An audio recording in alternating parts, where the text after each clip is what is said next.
péché et la prière. Nous ne pouvons pas mélanger la distraction et la prière. Nous ne pouvons pas mélanger les mensonges et la prière.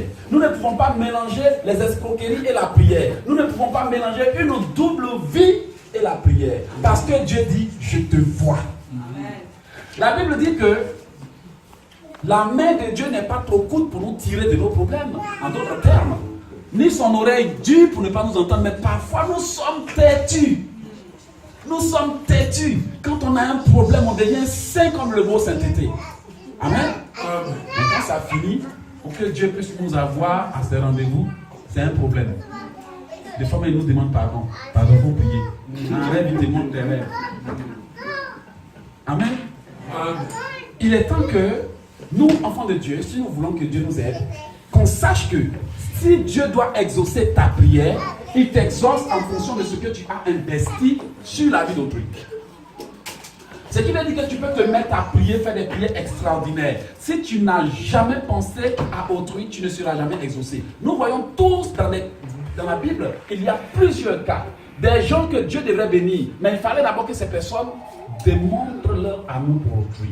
Parce que ces personnes fassent d'abord un sacrifice. Amen. Sinon, Dieu pouvait bénir Abraham malgré toute sa puissance.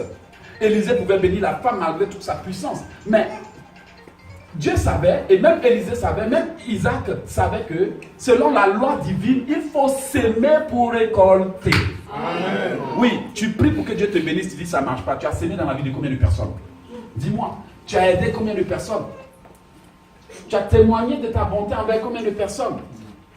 Tout ce que tu fais dans la vie des autres, c'est ce que Dieu utilise pour te bénir quand tu pries. Amen.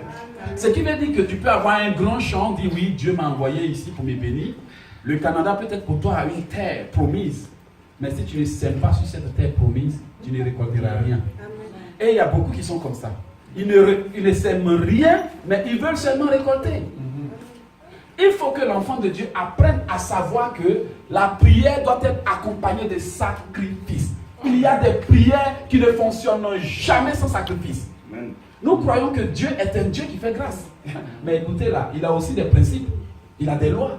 Amen. Amen. Il dit celui qui arrose est arrosé. Celui qui cherche le bien s'attire la faveur. L'âme bienveillante sera rassasiée. Amen. Amen. Un homme moissonne selon qu'il a sémé. Maintenant, toi tu es là, tu pries. En longueur de journée, tu pries. Maintenant, quand Dieu prend le registre des impôts spirituels, c'est vide. Que Dieu nous aide. Amen. C'est vide. Tout ce que tu sais faire selon le registre, c'est prier. Mais quand on cherche un acte de bonté envers les autres pour t'accorder la faveur, zéro. Quand on regarde la matière d'offrande, tu donnes, mais tu voles Dieu. Quand on regarde en matière de sincérité, c'est un double jeu. Et parfois, nos actes nous accusent tellement que nos bénédictions même sont là et elles ne se manifestent pas. Dis à ton frère, il faut changer. Dis à ta soeur, il faut changer. Parce que tant que ce péché-là est entre toi et puis Dieu, là, il ne peut jamais t'exaucer. Il a dit dans sa parole, ce sont vos péchés qui deviennent la barrière. Tant qu'il y a un petit caractère que Dieu n'aime pas, il ne peut pas t'élever. D'ailleurs, même tu vas écraser les autres. Dieu ne peut pas m'élever si je continue d'être orgueilleux. D'ailleurs, même si je suis déjà orgueilleux, et puis il va encore me bénir pour mettre dessus. Mais c'est pour tuer tout le monde.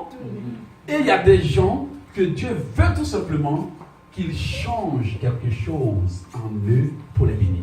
Amen. Et parfois, le diable sait que si tu changes, tu vas être béni. Les portes vont s'ouvrir, les opportunités vont se multiplier, et puis tout à coup, ton étoile va briller. Donc, il va planter un petit défaut en toi, auquel tu t'accroches, une petite façon de voir les choses, à laquelle tu t'accroches, et pendant des années, tu deviens ton propre blocage, mais tu ne sais pas. Tu pries Dieu, Dieu ne te répond pas parce que l'ennemi n'a fait que semer la zizanie, et maintenant il t'utilise pour alimenter. C'est pour ça qu'il y a beaucoup qui ont prié contre leurs ennemis pendant des années, puis l'ennemi là, il vit encore. Tu as prié pour que la sorcière de la famille meure, mais elle vit encore parce que finalement, c'est toi-même qui as le problème.